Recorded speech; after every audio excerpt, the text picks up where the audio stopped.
Can we just move out a little bit, or do you want to stay right here? Okay. Claire, you got to tell me what to do on the. Let me try and direct you.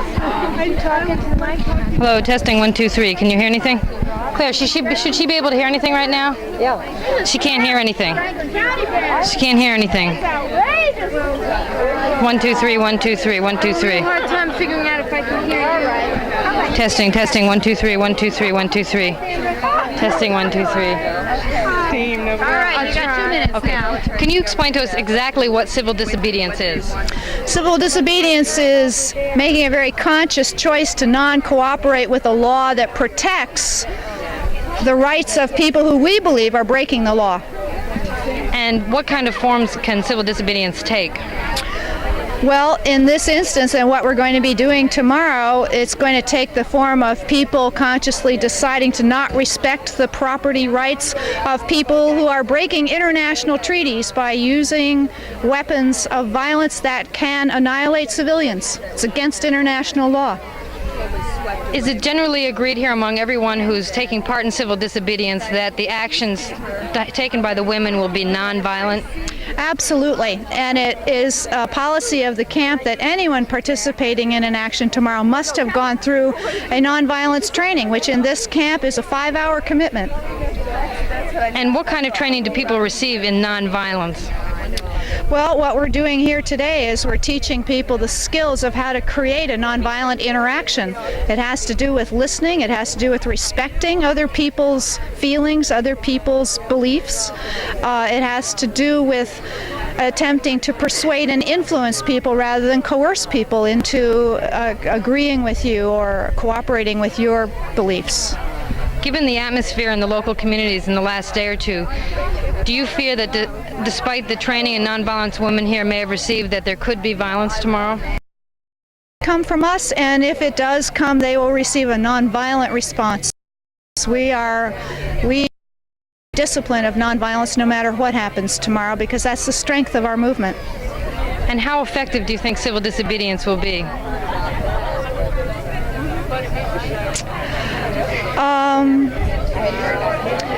I don't, all I can say is that I will be being the best human being I can be tomorrow.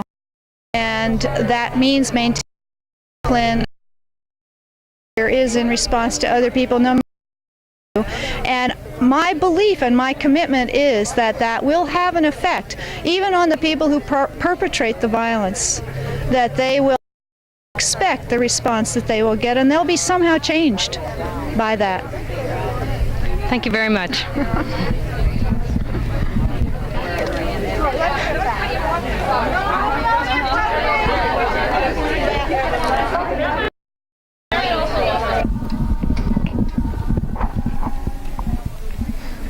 We can't get any audio from here, though.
Okay, Linda, if others of you don't come in, we just say that we'll be supposed to be in 20 minutes.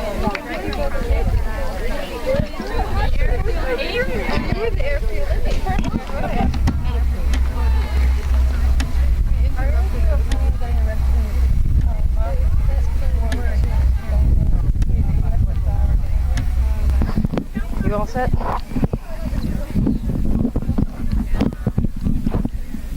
First of all, could you tell us who you are and what affinity group you're part of? My name is Allison Quinn, and I'm part of the Greenpeace affinity group, although I don't work at Greenpeace. I hooked in through Helen. My name is Helen Privier, and I came up with the Greenpeace group also from Boston. You're planning on committing civil disobedience tomorrow? Yeah. What kind of civil disobedience? Have you decided yet? I think our plan is to go into the depot and symbolically start the process of peace conversion by spreading millet seeds. That's one part of it, and another part was to bury a group of objects. Helen can tell you a little more about that. One of those objects is a Native American necklace made of beads, which belongs to one of the members of our group, and she feels very strongly about having it buried in the land, and especially not to have it be found. I mean, that's the most important thing, not to have it be confiscated and then torn up, but have it be part of the land in some way. And you want that right on the depot land itself? So to get in the depot, you're going to have to try to get in where you think there won't be a military presence that will prevent you from hiding these objects? Exactly. Just getting more difficult as they put up their razor wire and station more MPs. So you haven't quite figured out how to do that yet? Well, we have a good idea. I mean, we're going to bring a ladder, and we're hoping to find a secluded spot, because we are willing to risk arrest, but we really want to complete our action before we get arrested. And why are you committing civil disobedience?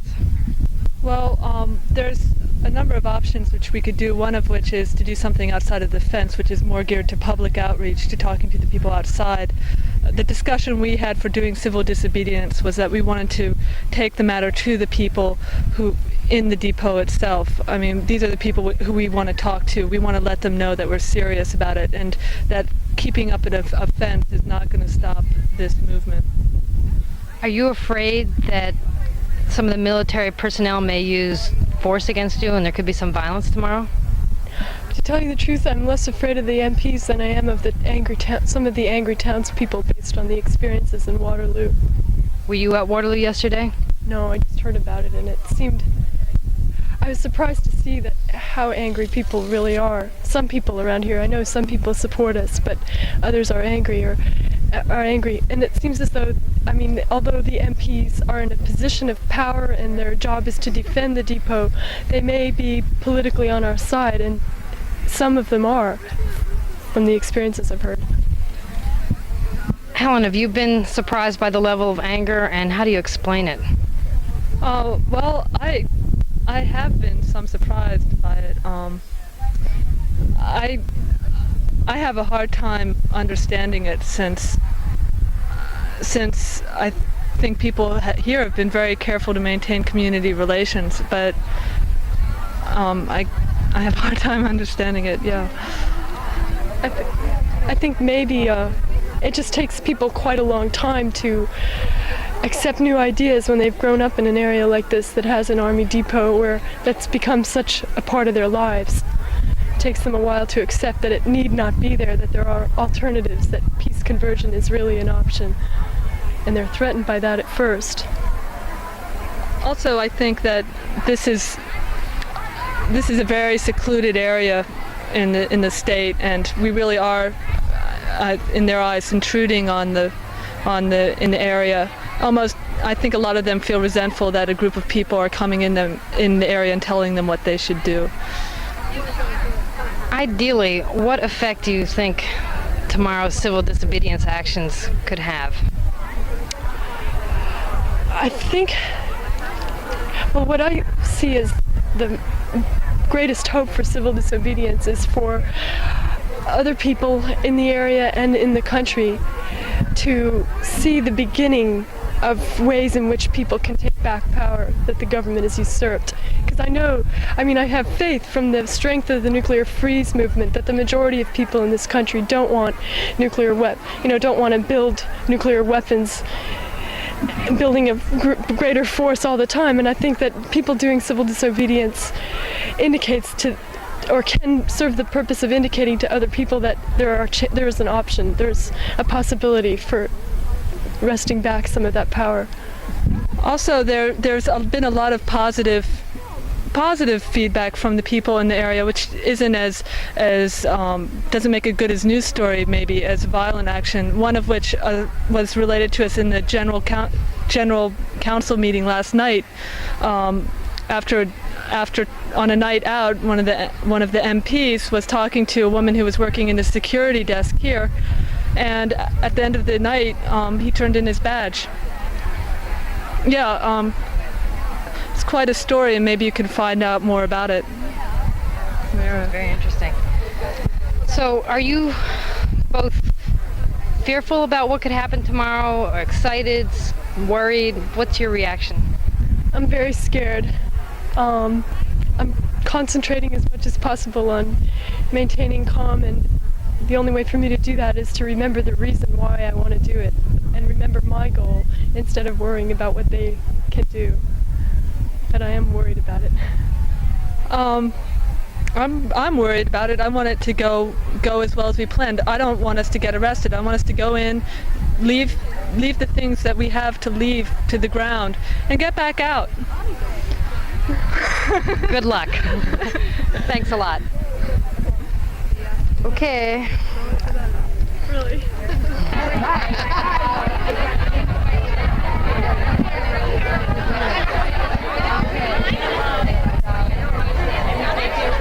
Oh God, no, we're having a hard time right now.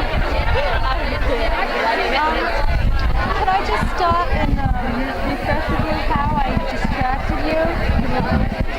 How I didn't get you into the feeling? Did I give you some more? Yeah, you began to feed into me it?